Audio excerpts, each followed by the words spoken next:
আপনি মানুষের হক নষ্ট করবেন না, হারাম ভাবে ইনকাম করবেন না, আপনার জন্য জান্নাতে যাওয়া সহজ হয়ে যাবে।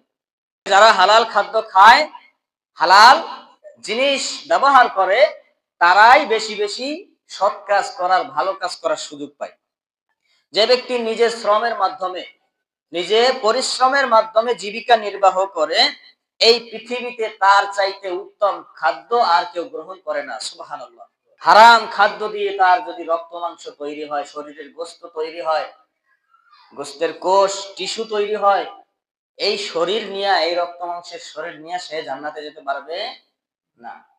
আইয়ুব আলাইহিস সালাম তিনি একদিন গোসল করতেছিলেন, এমত অবস্থায় তিনি দেখতেছেন যে তার গায়ের উপরে, শরীরের উপরে কিছু স্বর্ণের প্রজাপতি। যে নদীর গভীরতা যত বেশি, সে নদীর বয়ে চলার শব্দ ততই কম। আমাদের আলোচনার বিষয় হালাল উপার্জনের গুরুত্ব। আজকে তৃতীয় পর্বে আমরা দেখা যায় যে অনেক মানুষ উপার্জন করতে গিয়ে অনেক ভাবে ধোঁকাবাজি করে, অনেক ভাবে মিথ্যার আশ্রয় নেয়। অনেক মানুষ আছে যারা দিনমজুরি করে, তারা মালিকের অনুপস্থিতিতে ফাঁকিবাজি করে, সময় চুরি করে। ঠিক কিনা বলেন? মালিক যখন না থাকে তখন সে কাজ থেকে ফাঁকিবাজি করে, কাজের বিরাম দেয়। অনেক রিক্সাওয়ালা আছে যে তারা যদি দেখে যে নতুন প্যাসেঞ্জার আসছে, নতুন যাত্রী আসছে, অনেক বাসের ড্রাইভার, বিভিন্ন ক্ষেত্রে এরকমের দেখা যায় যে তারা কি করে, নতুন যাত্রী যদি মনে হয় তাহলে ভাড়া যেটা তার থেকে দ্বিগুণ তারা বলে। কারণ সে বুঝতে পারে যে এত নতুন যাত্রী, এর কাছে যা বলবো সেটাই দেবে। আর নতুন যাত্রী অচেনা একটা জায়গায় গেলে সে তো আর জোরাজুরি করতে পারে না। তাহলে এই যে নতুন মানুষ পেয়ে, নতুন যাত্রী, নতুন প্যাসেঞ্জার পেয়ে যে দ্বিগুণ ভাড়া নিল, এটাও কিন্তু হারামের অন্তর্ভুক্ত। এটাও কি হারাম, একেবারে স্পষ্ট হারাম। সে যাত্রী, সেই প্যাসেঞ্জার যদি আপনাকে খুশি হয়ে বকশিশ দেয় যে ভাই আপনি কষ্ট করে আসছেন, তার কাছে যদি ভালো লাগে সে বাড়তি দিতে পারে, বেশি দিতে পারে, সেটা তার ব্যক্তিগত। আপনি তার কাছ থেকে জোর করে নিবেন বা তার কাছ থেকে মিথ্যা বলে নিবেন, এটা আপনার জন্য হালাল হবে না। মালিকের সময় থেকে, মালিক অনুপস্থিতিতে ফাঁকিবাজি করা, এটাও কি একই রকম হারাম। তাহলে এইরকম ভাবে বিভিন্ন ভাবে মানুষ মানুষকে ধোঁকা দেয়, ধোঁকা দিয়ে ইনকাম করে, এটা কিন্তু হারামের অন্তর্ভুক্ত। তাহলে এই সমস্ত হারাম থেকে আমাদের কি করতে হবে? ফিরে থাকতে হবে। এই সমস্ত হারাম যত পদ্ধতি আছে, উপায় আছে, এগুলো থেকে ফিরে থাকতে হবে আমাদের ইনকামটা, আমাদের রুজিটা হালাল করার জন্য। কেননা আপনি যত ইবাদত করেন না কেন, পাহাড় সম যদি ইবাদত করেন, কিন্তু আপনার খাবারের মধ্যে, আপনার রিজিকের মধ্যে, আপনার পোশাক আশাক, ব্যবহার্য বিষয়াদি আসবাবপত্রের মধ্যে যদি হারাম থাকে, তাহলে ওই পোশাক পরে, ওই খাদ্য খেয়ে আপনি যত ইবাদত করেন, কোনোটাই কবুল হবে? কোনোটাই কবুল হবে না। আল্লাহ রাসূল সাল্লাল্লাহু আলাইহি ওয়াসাল্লামের হাদিস। তাহলে আমরা ইবাদত কম করি, তাতে কোনো সমস্যা নাই। ইবাদত কম করেন, তাতে কোনো অসুবিধা নাই, কিন্তু যেটা করবেন সেটা যেন হালাল ভাবে হয়। সেটা যেন হালাল খাদ্য খেয়ে, হালাল পোশাক পরে, হালাল আসবাবপত্র ব্যবহার করে, সবকিছু হালালের মধ্যে থেকে তারপর যেন ইবাদতটা হয়, তাহলে ওইটা আল্লাহর কাছে গ্রহণযোগ্য। আমরা তো এই ব্যাপারে চিন্তাই করি না। আমরা খাই, ডান হাত থেকেও মানে ইনকাম করি, বাম হাত থেকেও ইনকাম করি, এগুলো কোনো বাছ বিচার করি না। শেষ বয়সে গিয়ে চিন্তা করি যে এত ইনকাম করলাম, কি করব, মরে তো যাব, তাহলে কি করি, দিনী প্রতিষ্ঠানে দান করি, মাদ্রাসায় দান করি, মসজিদে দান করি, আচ্ছা এই দান কি আপনার কাছে কবুল হবে? আপনি জমাইছেন কি হালাল হারাম দুইটা মিক্স করে একসাথে। তাহলে আল্লাহ রাসূল সাল্লাল্লাহু আলাইহি ওয়াসাল্লাম কি বলেন যে যে ব্যক্তি হালাল ইনকাম করে এবং হালাল ইনকাম থেকে যদি একটা টাকা পরিমাণও হয়, একটা খেজুরের সমপরিমাণ সম্পদ হয়, সেটা যদি আল্লাহ তাআলার রাস্তায় দান করে, আল্লাহ তাআলা তিনি যেমন পবিত্র, তিনি পবিত্র জিনিস ব্যতীত কবুল করেন না। তাহলে এই হাদিস দ্বারা আমরা কি বুঝলাম? যে আল্লাহ তাআলা যেমন পবিত্র, পুত পবিত্র, তিনি পবিত্র জিনিস ছাড়া, পবিত্র দান ছাড়া, পবিত্র সম্পদ ছাড়া তিনি কি করেন না? কবুল করেন না। তাহলে আমি যে হালাল হারাম মিক্স করে ইনকাম করলাম, জমাইলাম, এটার থেকে কোনটা হালাল আর কোনটা হারাম আমি কি বলতে পারবো? সবই তো একসাথে। তাহলে এর থেকে দান করে আল্লাহ তাআলা কবুল করবে? করবে না। তাহলে জন্য ইনকাম যখন করব তখন আমাদের হিসাব করে ইনকাম করতে হবে। হারাম ইনকাম আমাদের জীবনের মধ্যে, আমাদের জীবন যাপনের মধ্যে কোনো হারাম জিনিস ঢুকানোই যাবে না।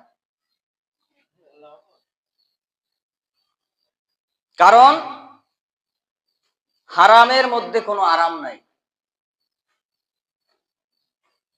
আপনার যদি হালাল অল্প হয় তার মধ্যে আপনি একটা স্বস্তি পাবেন, একটা আরাম পাবেন, মনের মধ্যে একটা প্রশান্তি পাবেন, আপনার মনের মধ্যে একটা প্রশান্তি কাজ করবে। কিন্তু আপনি খাইলেন একেবারে পেট ভরে, কর্মা, পোলাও, বিরিয়ানি ইত্যাদি ইত্যাদি শাহী যত খাবার আছে সব খাইলেন, কিন্তু খাইয়ে আপনার পেটের মধ্যে জ্বালা হয়েছে, যন্ত্রণা শুরু হয়েছে, আপনার কি ভালো লাগবে? ভালো লাগবে না।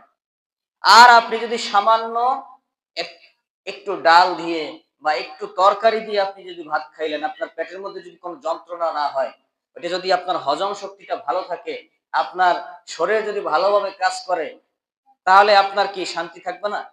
এটার মধ্যেই তো শান্তি। তাহলে আমরা মূলত বুঝি কি, বড় বড় খাদ্য, বড় বড় খাবার, ব্যাংকের মধ্যে বড় বড় ব্যালেন্স, বিশাল আকারের ব্যালেন্স থাকতে হবে, বড় বড় গাড়ি বাড়ি থাকতে হবে, জমি থাকতে হবে, অট্টালিকা থাকতে হবে, এগুলোই বোধ হয় রিজিক, এগুলোই বোধ হয় শান্তি। এটা বেশিরভাগ মানুষ মনে করে। মূলত যারা দুনিয়ামুখী তারা এগুলো মনে করে যে বড় কিছু থাকতে হবে, বিশাল কিছু থাকতে হবে, অনেক কিছু থাকতে হবে। কিন্তু এটা মূলত আল্লাহ তাআলার রিজিক না। এজন্য হালাল ইনকাম করতে হবে, হালালের মধ্যে আল্লাহ তাআলা কি করবে? শান্তি দেবে। দেখেন না অনেক আলেম তারা হালাল পথে থাকে, হালাল ইনকাম করে, হালাল ভাবে জীবনযাপন করার চেষ্টা করে, হালাল ভাবে বসবাস করার চেষ্টা করে, তাদের উপরে জোর জুলুম অত্যাচার অন্যায় অনাচার নিপীড়ন আসে, কিন্তু তারপরেও তাদের মুখে সবসময় হাসি থাকে আর আল্লাহর প্রশংসা থাকে, আলহামদুলিল্লাহ। কারণ উপর থেকে তাদের উপরে যতই অত্যাচার নিপীড়ন বা তাদেরকে যতই অপবাদ দেওয়া হোক না কেন, খারাপ কথা বলা হোক না কেন, তাদের মনের মধ্যে ঠিকই আল্লাহ তাআলা প্রশান্তি ঢেলে দিয়েছেন আল্লাহর কাজ করার জন্য, হালাল ভাবে থাকার জন্য, ঠিক কিনা বলেন? যার জন্য তাদের মুখের মধ্যে হাসি এবং অন্তরে প্রশান্তি। এটা কেউ কেড়ে নিতে পারবে না, কোনোদিন পারবে? পারবে না। তাহলে হালালের সুখ, হালালের মধ্যে যে প্রশান্তি আছে, এটা কেউ কোনোদিন কেড়ে নিতে পারবে না। আপনি যদি হালাল পথে থাকেন, হালাল খান, হালাল সবকিছু ব্যবহার করেন, তাহলে এইটা যে প্রশান্তি, এটা আপনাকে বোঝানো যাবে না। এটা মনে করেন কেউ কাউকে বুঝাইতে পারবে না যে হালাল গ্রহণ না করছে, ঠিক কিনা বলেন? তাহলে এই জন্য এইদিকে আমাদের খেয়াল রাখতে হবে। একটা বিষয় দেখেন যে কেউ যদি মানুষের হক নষ্ট না করে, কেউ যদি হারাম পথে ইনকাম না করে, সে যদি ইবাদত কমও করে, তার জন্য জান্নাতে যাওয়া সহজ হয়ে যাবে। তার জন্য জান্নাতে যাওয়া কি সহজ হয়ে যাবে।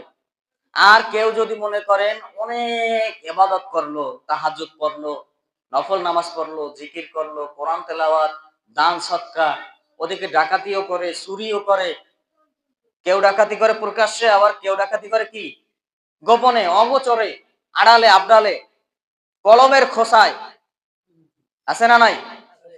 তাহলে এটা কি ডাকাতি না? আমরা মনে করি শুধু ডাকাতি মানে কি ওই পিস্তল, ছোরা, চাকু এগুলো নিয়ে ডাকাতি করা? কলমের খোসায় ডাকাতি করা যায়। একটা সিগনেচারে কোটি কোটি টাকা পাচার হয়ে যায় দেশ থেকে বিদেশে, এটা কি ডাকাতি না? এরা হলো সবচাইতে বড় ধরনের ডাকাত। তাহলে আপনি মানুষের হক নষ্ট করবেন না, হারাম ভাবে ইনকাম করবেন না, আপনার জন্য জান্নাতে যাওয়া সহজ হয়ে যাবে।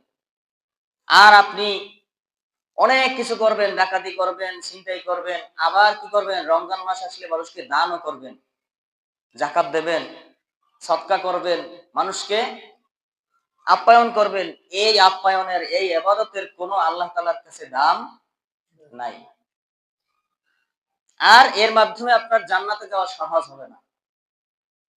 আপনি যদি হারাম যত পদ্ধতি আছে, হারাম যত পন্থা আছে, এগুলো যদি আপনি বাদ দিতে পারেন, তাহলে আপনার অল্প আমলে জান্নাতে যাওয়ার জন্য যথেষ্ট হয়ে যাবে, নাজাতের জন্য যথেষ্ট হয়ে যাবে। বিশ্বনবী সাল্লাল্লাহু আলাইহি ওয়াসাল্লামের হাদিস আছে না, যে তুমি অল্প আমল করো, সে আমলটা হতে হবে নিখুঁত, খাঁটি হতে হবে। তাহলে আমরা যেন এদিকে লক্ষ্য রাখি। বিশ্বনবী সাল্লাল্লাহু আলাইহি ওয়াসাল্লাম একটি হাদিসের মধ্যে বলেন যে কোন ব্যক্তি যদি হারাম খাদ্য গ্রহণ করে, হারাম দিয়ে তার শরীরটা সাজায়, হারাম পোশাক দিয়ে, হারাম খাদ্য দিয়ে তার শরীরটাকে তৈরি করে, এই শরীর নিয়ে সে জান্নাতে যেতে পারবে না। নাউজুবিল্লাহ। হারাম খাদ্য দিয়ে তার যদি রক্ত মাংস তৈরি হয়, শরীরের গোশত তৈরি হয়, গোশতের কোষ টিস্যু তৈরি হয়, এই শরীর নিয়ে, এই রক্ত মাংসের শরীর নিয়ে সে জান্নাতে যেতে পারবে না। তাহলে আমরা কি করব? বেশি বেশি করে হারাম খাবো নাকি হালাল গ্রহণ করার চেষ্টা করব? হালাল গ্রহণ করতে হবে। বিশ্বনবী সাল্লাল্লাহু আলাইহি ওয়াসাল্লামের এরকম কয়েকটা হাদিস আছে। আর একটা হাদিস আছে যে যদি কোনো ব্যক্তি হারাম খাদ্য গ্রহণ করে, ওই হারাম খাদ্য গ্রহণের কারণে তার শরীরের মধ্যে যদি রক্ত কণিকা, এক ফোঁটা রক্ত তৈরি হয়, অথবা তার শরীরের মধ্যে গোশতের মাংসের একটা কোষ তৈরি হয়। কোষ চিনি তো আমরা, যে গোশতগুলো যখন সিদ্ধ করা হয় তখন ওগুলো আলাদা করে ফেলবেন, এর মধ্যে দেখবেন যে চিকন আকারের একটা সুতার মতো দেখা যায়। আলাদা আলাদা করলে এরকম হয় না, সুতার মতো? তাহলে ওইটাকে বলে একটা কোষ, একটা টিস্যু। তাহলে ওই রকমের একটা কোষ, ওটাও যদি তৈরি হয় গোশতের মধ্যে, বা এক ফোঁটা রক্তকণিকা তৈরি হয়, এইটা যতদিন পর্যন্ত তার শরীরের মধ্যে থাকবে, কোনো ইবাদত কবুল হবে না। তাহলে আমরা হারাম যদি খাই আর ইবাদত যদি করি, কোনো দাম আছে বলেন? কোনো দাম নাই। তাহলে জন্য হারাম থেকে আমাদের ফিরে থাকতে হবে। হযরত আশরাফ আলী থানভী রহমাতুল্লাহি আলাইহির আরেকটি ঘটনা বলি আপনাদের কাছে। তার কাছে একজন মুরিদ, একজন শাগরেদ তার কাছে আসছে সোহবত নেওয়ার জন্য। এখন ওই মুরিদ আসছে, তার একজন সন্তান নিয়ে আসছে। এখন তার বাসা অনেক দূরে, সে ট্রেনে করে, রেলে করে আসছে। এখন আসার পরেই প্রথমে তাকে জিজ্ঞেস করলো ওই আশরাফ আলী থানভী রহমতুল্লাহি আলাইহি, যে আপনি তো আমার কাছে সোহবত নেওয়ার জন্য, পরামর্শ নেওয়ার জন্য আসছেন, আপনি টিকিট করছেন? হ্যাঁ, টিকিট করছি। আপনার সন্তানের কত বছর বয়স? বলে যে 13 বছর। তাহলে তো আপনার নিশ্চিত আপনার সন্তান সাবালক হয়েছে। আপনার সন্তানের কি টিকিট করছেন? কি বলতেছে? আপনার সন্তানের কি টিকিট করছেন?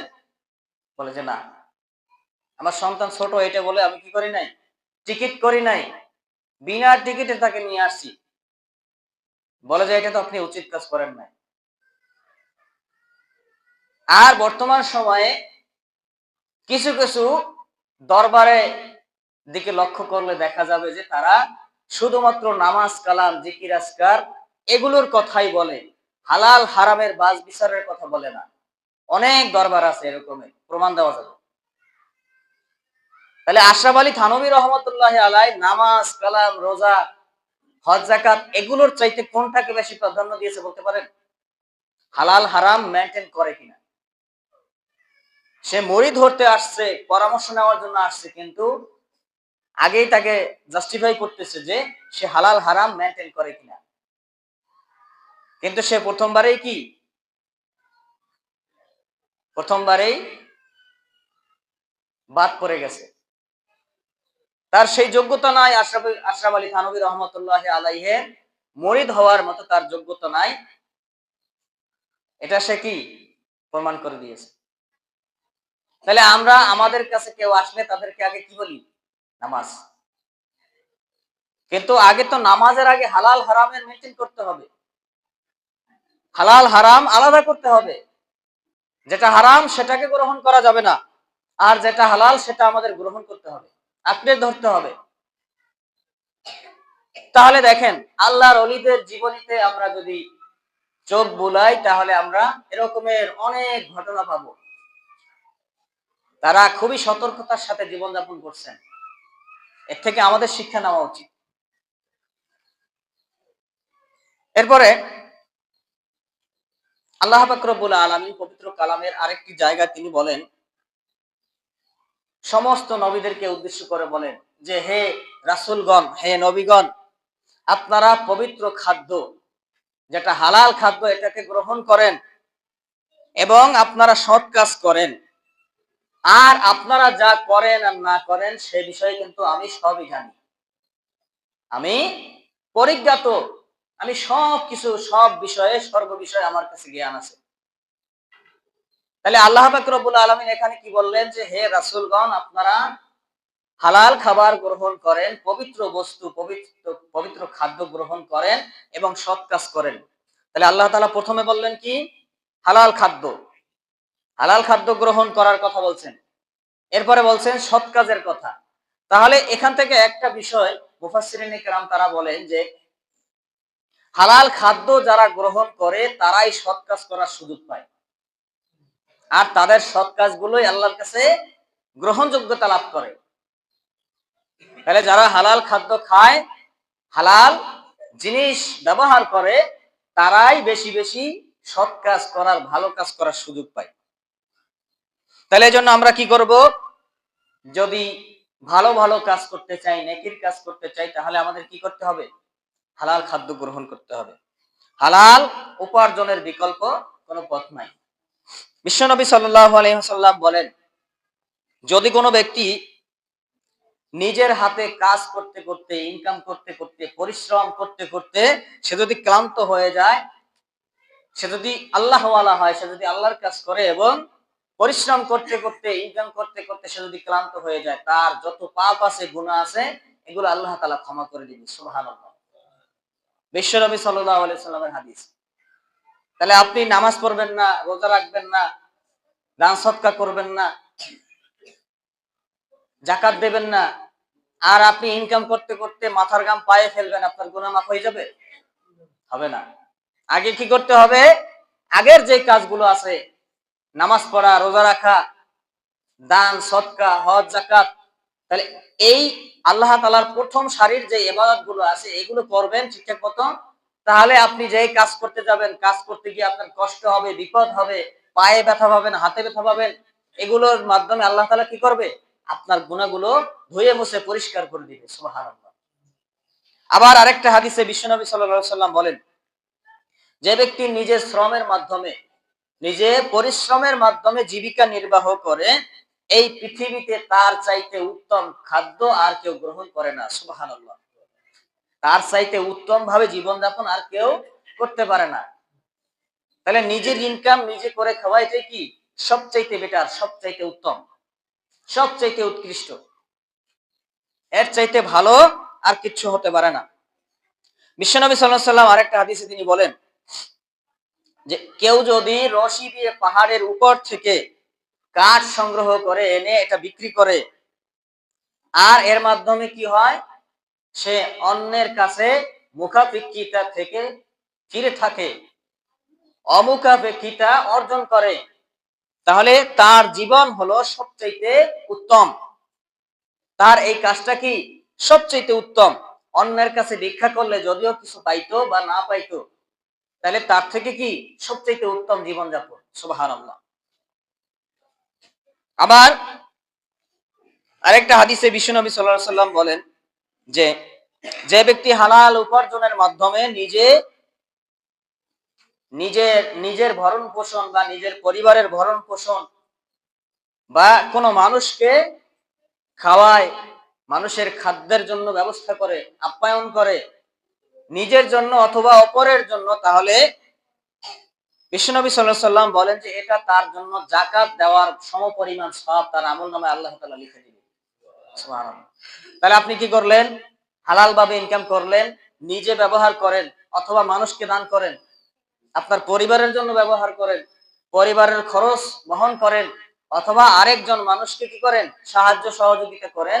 এই দুইটাই কি যাকাত দেওয়ার অন্তর্ভুক্ত হয়ে যাবে। সুবহানাল্লাহ। তাহলে জন্য হালাল ইনকাম করলে লাভ নাকি হারাম ইনকাম করলে লাভ, বলেন তো? হালাল ইনকামের মধ্যে লাভ আছে। তাহলে এদিকে আমাদের খেয়াল রাখতে হবে। আবার আরেকটা হাদিসের মধ্যে বিশ্বনবী সাল্লাল্লাহু আলাইহি সাল্লাম বলেন যে যে ব্যক্তি হালাল ভাবে ইনকাম করে, সত্যবাদী, আমানতদার, ব্যবসা করবে, সত্যবাদিতা বজায় রাখবে, আমানতদারিতা বজায় রাখবে, কিয়ামতের দিন আল্লাহ তাআলা তাদেরকে নবীদের সাথে সিদ্দিক মানে সত্যবাদীদের সাথে বা শহীদ যারা হয়ে গেছে ইসলামের পথে, তাদের সাথে আল্লাহ তাআলা তাদেরকে রাখবেন। সুবহানাল্লাহ। কত পরিমাণে মর্যাদা দিয়েছেন চিন্তা করেন। যারা কি করছে?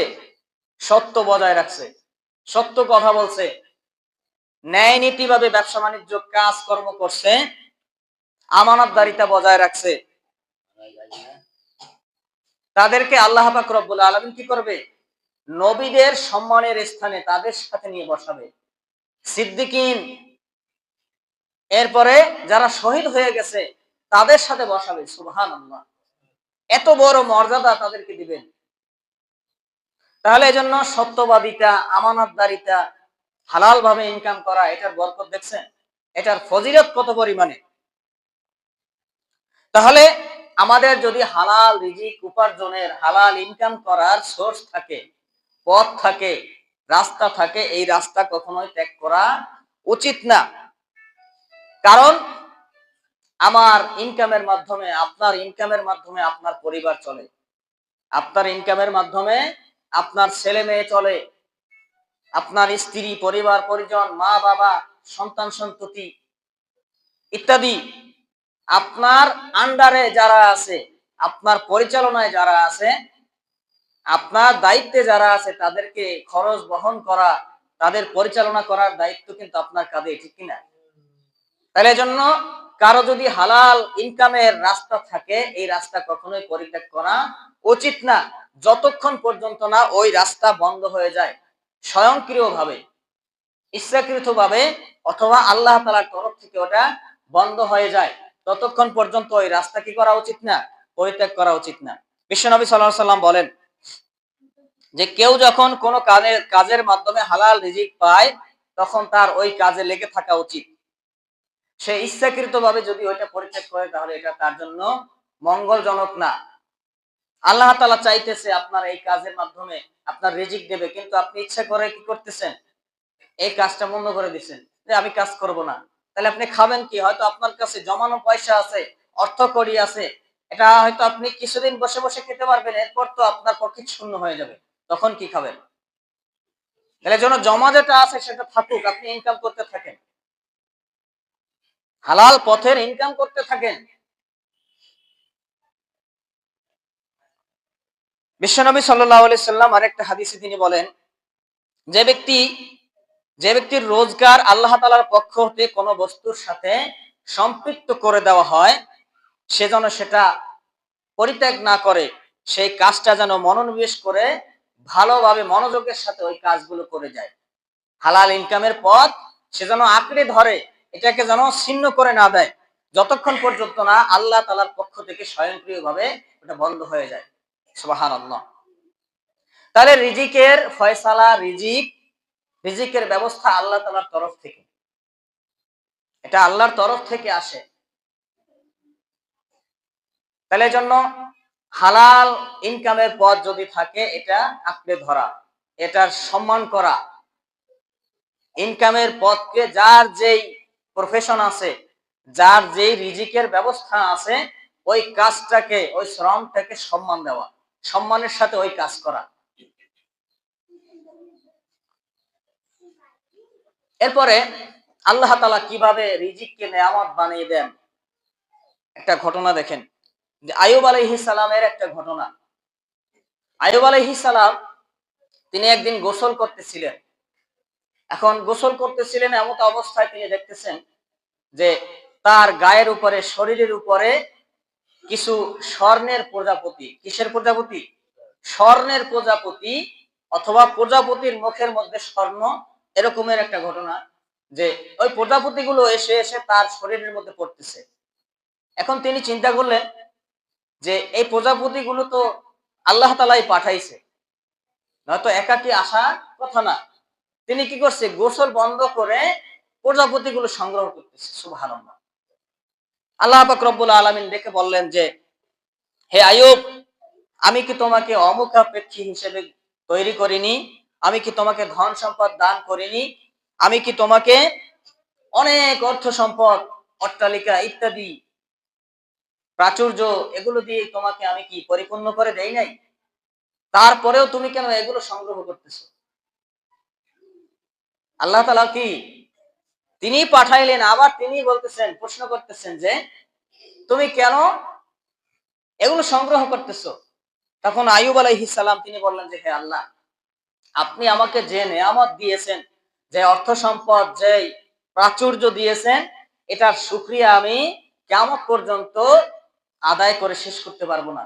কিন্তু আপনি যেহেতু অনুগ্রহ করে আমাকে দিতে চেয়েছেন এই নেয়ামত, এই রিজিক, এজন্য আমি আপনার কাছে মুখাফিকি হয়ে, আপনার কাছে, আর কারো কাছে না, আপনার কাছে স্যালেন্ডার করে, মাথা নত করে আমি গ্রহণ করতেছি। সুবহানাল্লাহ। তাহলে তার কোনো অভাব নাই, তারপরেও কি আল্লাহর তরফ থেকে যেহেতু আসছে, তিনি গ্রহণ করতেছে। সুবহানাল্লাহ। কতটা বিনয়, কতটা ভদ্রতা, চিন্তা করেন। তাহলে এই বিনয় এবং নম্রতা যার মধ্যে আছে, তার কাছে আল্লাহর রহমত বারবার আসতেই থাকবে। হাফিজুর রহমান সিদ্দিকী কুয়াকাটার যে হুজুর, উনি একটা কথা বলছিলেন যে আল্লাহ তাআলার রহমত নম্রতা, ভদ্রতা হৃদয়ের মধ্যে আসে। কর্কশ, অভদ্র, বেয়াদব, এরা আল্লাহ তাআলার রহমত থেকে, বরকত থেকে মাহরুম হয়ে যায়, মানে এরা আল্লাহর রহমত পায় না, বঞ্চিত হয় এরা। তাহলে আল্লাহর রহমত পেতে হলে আমাদের কি থাকতে হবে? নম্র, ভদ্র, নমনীয়, আল্লাহর কাছে স্যালেন্ডার করে দিতে হবে, মানুষের কাছেও কি নম্র ভদ্র থাকতে হবে। তাহলে এদের উপরে আল্লাহ তাআলার রহমত বেশি বেশি করে নাজিল হয়। তাহলে দেখেন, আইয়ুব আলাইহিস সালাম তিনি কিন্তু অনেক বড় ধনী ব্যক্তি ছিলেন, তার অনেক কিছুই ছিল, কিন্তু তিনি কি করলেন? তার মর্যাদার দিকে তিনি লক্ষ্য না করে আল্লাহ তাআলার কাছে স্যালেন্ডার করে দিলেন। তিনি কি করলেন? তিনি এইটা চিন্তা করলেন না যে আমি এত বড় একজন নবী, আমি যদি এই সামান্য প্রজাপতি, মানে এগুলো সংগ্রহ করতে থাকি, মানুষ শুনলে কি বলবে, এটা তিনি মনে করেন নাই।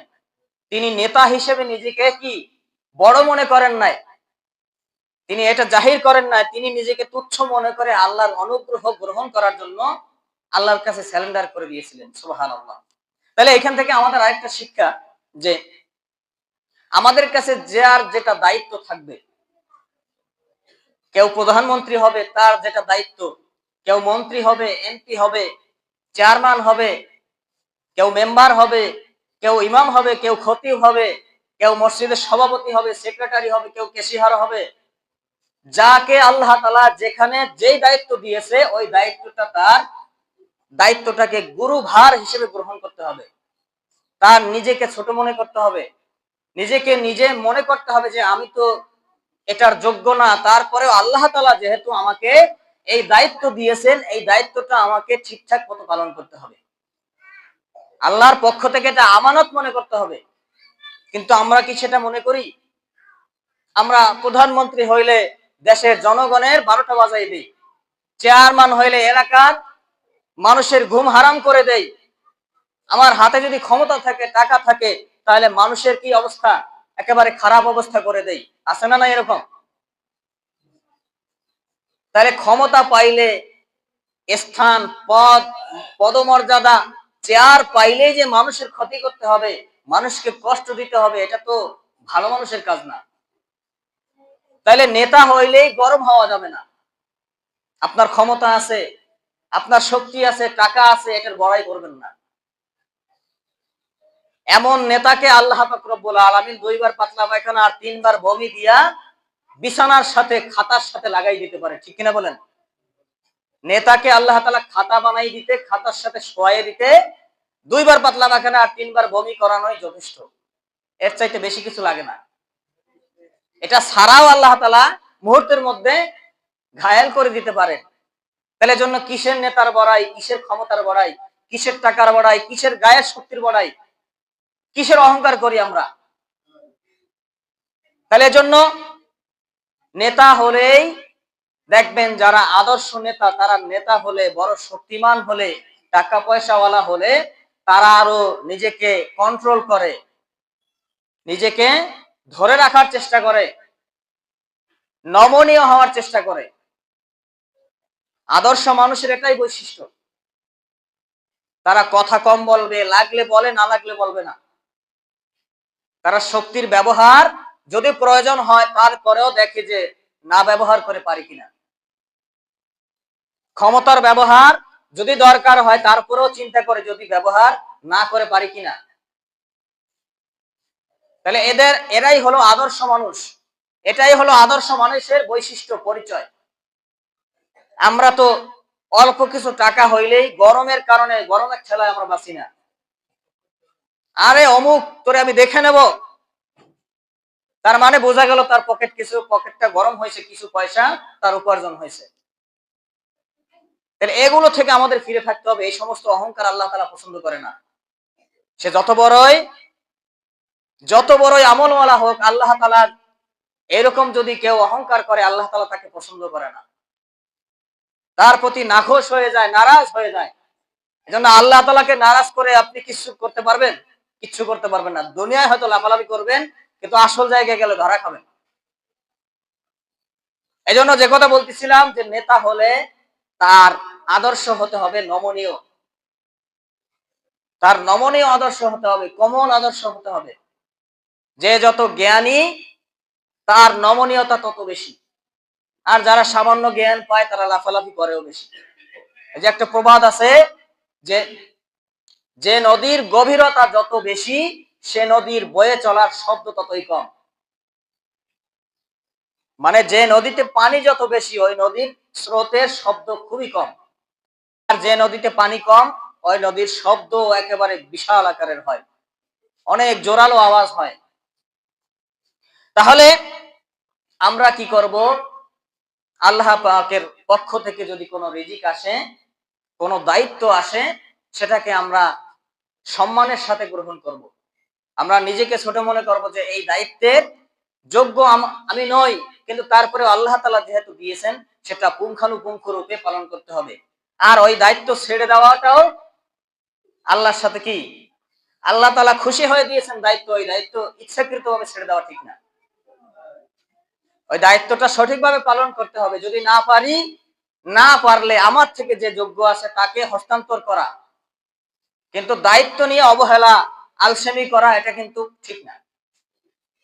যার যেটা দায়িত্ব আছে, প্রধানমন্ত্রীর দায়িত্ব জনগণকে ভালো রাখা, মেম্বারের দায়িত্ব গ্রামের সবাইকে, সবার খোঁজ খবর রাখা, খেয়াল রাখা। যার যেটা দায়িত্ব, সে যদি দায়িত্ব পালন না করে, তাহলে কিয়ামতের দিন ধরা খাবে। আল্লাহ রাসূল সাল্লাল্লাহু আলাইহি ওয়াসাল্লাম বলেন যে প্রত্যেকটা মানুষই দায়িত্বশীল। কিয়ামতে প্রত্যেকটা মানুষকে জিজ্ঞেস করা হবে, একজন ইমামকে জিজ্ঞেস করা হবে সে কোরআন হাদিসের সঠিক কথা বলছে কিনা মুসল্লিদেরকে, এবং মুসল্লিদেরকেও জিজ্ঞেস করা হবে তার ইমাম সম্পর্কে। একজন মেম্বারকে জিজ্ঞেস করা হবে তার গ্রামের জনগণ সম্পর্কে, জনগণদেরকে জিজ্ঞেস করা হবে তার মেম্বার সম্পর্কে, প্রধানমন্ত্রীকে জিজ্ঞেস করা হবে তার জনগণ সম্পর্কে, জনগণদেরকেও জিজ্ঞেস করা হবে সে কোন মানুষকে পার্লামেন্টে বসাইছে। এটা কি আল্লাহ তাআলা জিজ্ঞেস করবে না? অবশ্যই জিজ্ঞেস করবে। এটা আপনার উপরে, আমার উপরে আমানত ছিল আল্লাহ তাআলার পক্ষ থেকে। আপনি মসজিদের ইমাম নিয়োগ করেন, সেখানে আপনি বাছাই করেন, কত কিছু দেখেন। একজন ভালো সৎ চরিত্রবান, ন্যায় নিষ্ঠাবান, সত্যবাদী, আমানতদারী ভালো একজন মানুষ খোঁজ করে তাকে ইমাম হিসেবে নিয়োগ দেন। যার যোগ্যতা সবচাইতে বেশি পাওয়া যায় তাকেই আমরা প্রাধান্য দেই। তাহলে একজন দেশের প্রধানমন্ত্রী যদি নিয়োগ করতে যাই, সেখানে কি এরকমের যাচাই করার দরকার নাই? সেখানে আপনি যাকে তাকে ইচ্ছা ভোট দিয়ে বানাই দেবেন, নেতা বানাই দেবেন, যে আপনার পকেট গরম করে দেবে, পকেটের মধ্যে 500 টাকা 1000 টাকা ঢুকাই দেবে, তাকে আপনি ভোট দিয়ে আমানতটা নষ্ট করে দিলেন, সমস্ত জনগণের হক নষ্ট করে দিলেন, সমস্ত জনগণের অধিকার নষ্ট করলেন আপনি। তাহলে এর জন্য আল্লাহর কাছে জবাব দেওয়া লাগবে না? অবশ্যই লাগবে। হয়তো আমি মনে করতে পারি যে লাগবে না, কিন্তু আসল জায়গায় গেলে দেখা যাবে যে লাগবে কিনা। তাহলে জন্য আল্লাহ তাআলার পক্ষ থেকে যদি কোনো দায়িত্ব আসে, ওই দায়িত্ব অবহেলা করা উচিত না। সেটা ইমাম হোক, খতিব হোক, মুয়াজ্জিন হোক, খাদেম হোক, সভাপতি, সেক্রেটারি, ক্যাশিয়ার, যে দায়িত্বই আসুক না কেন, ওই দায়িত্বটা গুরুভার হিসেবে গ্রহণ করতে হবে।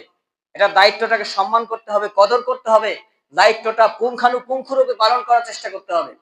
যদি না করি, আল্লাহর কাছে ধরা। তাহলে আল্লাহর পক্ষ থেকে কোনো নেয়ামত যদি আসে, এটার গুরুত্ব দিতে হবে, কোন দায়িত্ব আসলে সেটারও গুরুত্ব দিতে হবে। এরপরে আল্লাহ পাক রব্বুল আলামিন তিনি আমাদেরকে রিজিকের ব্যবস্থা করেন, তিনি উপার্জনের ব্যবস্থা করে দেন। এটা মানুষ করতে পারে না, মানুষ করে শুধুমাত্র চেষ্টা করতে। তাহলে আল্লাহ পাক রব্বুল আলামিন সূরা যুকরুফের 32 নম্বর আয়াতে বলেন যে আমি দুনিয়ার জিন্দেগিতে তাদের কাজগুলোকে বন্টন করে দিয়েছি।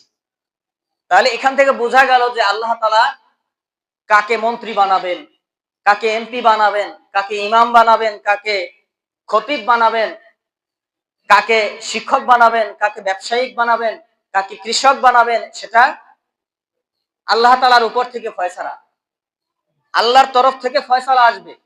এটা আল্লাহ তাআলাই ফয়সালা করে দেন। নয়তো আপনি চিন্তা করেন, এই বাংলাদেশে যত জনগণ আছে সবাই যদি চিন্তা করতো যে আমরা সবাই কৃষি কাজ করব, তাহলে সবাই যদি কৃষি কাজ করতো, তাহলে শিক্ষকতা কে করতো? শিক্ষকতা করার জন্য লোক লাগবে না? অবশ্যই লাগবে। ইমামতি করার জন্য লোক লাগবে, ব্যবসা করার জন্য লোক লাগবে, এক একজনকে এক এক জায়গায় সেটেল করা লাগবে। না তো সবাই যদি একটা জায়গায় আসে, তাহলে বাকি কাজগুলো কি করবে? তাহলে এটা তো কোনো মানুষ পরামর্শ করে নাই, মিটিং মিছিল করে নাই যে আমরা এই এলাকার সবাই কৃষি কাজ করব, আমরা এই এলাকার সবাই ব্যবসা বাণিজ্য করব, আমরা এই এলাকার সবাই শিক্ষকতা করব, এই এলাকায় যারা আছে আমরা সবাই মন্ত্রী হব। এরকম কেউ পরামর্শ করছে? কেউ মিটিং মিছিল সভা সমাবেশ করছে? করে নাই। তাহলে আল্লাহ তাআলাই এক একজন মানুষের মনের মধ্যে এক এক কাজের জন্য স্পৃহা, উৎসাহ তৈরি করে দিয়েছেন। সুবহানাল্লাহ। তাহলে এটা আল্লাহ তাআলার পক্ষ থেকে ফয়সালা। তাহলে রিজিকের উপার্জনের এই ফয়সালাটা কার পক্ষ থেকে? আল্লাহ তাআলার পক্ষ থেকে। আবার আল্লাহ পাক রব্বুল আলামিন দিনকে বানিয়েছেন উপার্জনের একটা সিস্টেম, উপার্জনের সময়। আপনি দিনে কাজ কাম করবেন, আর রাতের বেলা আপনাকে আল্লাহ তাআলা বিশ্রামের জন্য, আরামের জন্য রাতটাকে অন্ধকার করে দিয়েছেন। সুবহানাল্লাহ। আল্লাহ পাক রব্বুল আলামিন সূরা নাবার 11 নম্বর আয়াতে বলেন যে আমি রাতকে করেছি আবরণযুক্ত, অন্ধকারযুক্ত, আর দিনকে করেছি জীবিকা নির্বাহের জন্য উপার্জনের উপযুক্ত সময়। সুবহানাল্লাহ। তাহলে মানুষ সারাদিন কাজকর্ম করে ক্লান্ত শরীর নিয়ে রাত্রিবেলা সে যখন ঘুমাইতে যাবে, তখন যদি রাত্রিবেলা যদি আলো জ্বলে, সূর্য জ্বলে, তার ঘুম হবে? হবে না। তাহলে দেখেন আল্লাহ তাআলা কত মায়াময়, কত দয়াশীল। তিনি আমাদের কখন কোনটা লাগবে, যখন যেটা লাগবে তখন সেইভাবেই সিস্টেম করে তৈরি করে দিয়েছেন এই জগৎটাকে। সুবহানাল্লাহ। তাহলে সেই আল্লাহর ইবাদত করব না, আমরা কার ইবাদত করব? সেই আল্লাহর কাছে এসে ধরা দেব না, কার কাছে যাব আমরা? সেই আল্লাহর কাছে এসে আমরা কুদরতি কদমে সিজদা দেব না, মসজিদে আসতে আমাদের শরম লাগে, কষ্ট লাগে, মসজিদ থেকে দূরে সরে যাই, তাহলে কার কাছে যাব আমরা? কার কাছে স্যালেন্ডার করব বলেন তো? যে আল্লাহ তাআলা আমাদেরকে এত সুন্দর করে সাজিয়ে দিয়েছেন, উপার্জনের জন্য আলাদা সময়, বিশ্রামের জন্য আলাদা সময়, আল্লাহ তাআলা কত সুন্দর করে বানাইছেন। তাহলে এটা আমরা একবার চিন্তা করলাম না? এজন্য আল্লাহ তাআলা বলেন যে ব্যক্তি যে ব্যক্তি আমার সৃষ্টি জগৎ নিয়ে গবেষণা করে, যাচাই বাছাই করে, একটু ভাবে, সে তো আমার পরিচয় পেয়ে যায়। সুবহানাল্লাহ।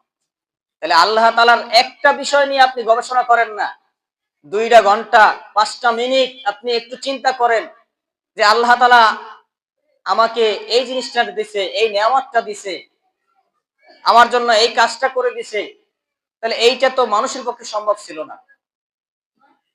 তাহলে আপনি যে কোনো একটা বিষয় নিয়ে চিন্তা করেন, দেখবেন যে আল্লাহর পরিচয় পেয়ে যাবেন। আপনার তখন নিজের থেকে ইচ্ছা করবে যে আমি আল্লাহর ইবাদত করি, আমি আর আল্লাহর থেকে দূরে থাকবো না, আমি আল্লাহর কুদরতি কদমে সেজদা দেই, তার কাছে এসে সারেন্ডার করে দেই, এটা আপনার নিজে থেকেই মনে চাইবে।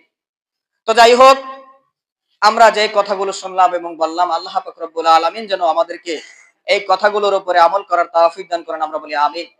ওয়া আখিরু দাওয়ানা আলহামদুলিল্লাহি রাব্বিল আলামিন। আসসালামু আলাইকুম ওয়া রাহমাতুল্লাহি ওয়া বারাকাতুহু।